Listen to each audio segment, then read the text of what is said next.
Stealth 2026, η επιστροφή. Επιτέλους έφτασε και σκάει κάπως έτσι. Όσα στόματα μιλήσαν για εμένα, σήμερα θα πάψουν και θα κατεβάσουν βλέμμα. Όσα άτομα με κοροϊδέψαν γιατί η μουσική μου δεν με νοιάζει πλέον, γιατί έχω στόχο στη ζωή μου. Όσα άτομα μου είπαν να το παρατήσω, εγώ τους άφησα πλέον πίσω. Πάμε, δεν προσπαθώ τι θα επιλέξει ο καθένας στη ζωή του. Αλλά εξηγώ τι πέρασα εγώ στη δική μου.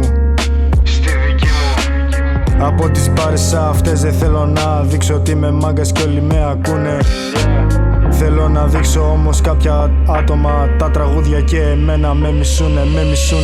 Δεν με νοιάζει αν θα βγουν οι haters και το τι θα πούνε, γιατί προχωράμε μπροστά και δεν τους ακούμε.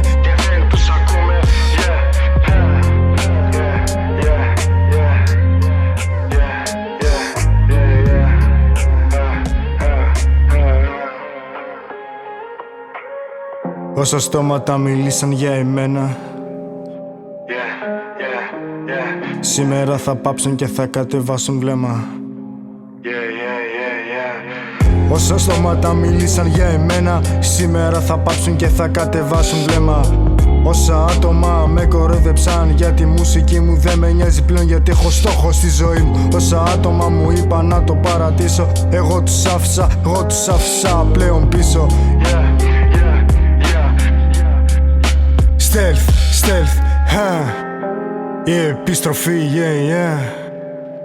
2026 μάγκες.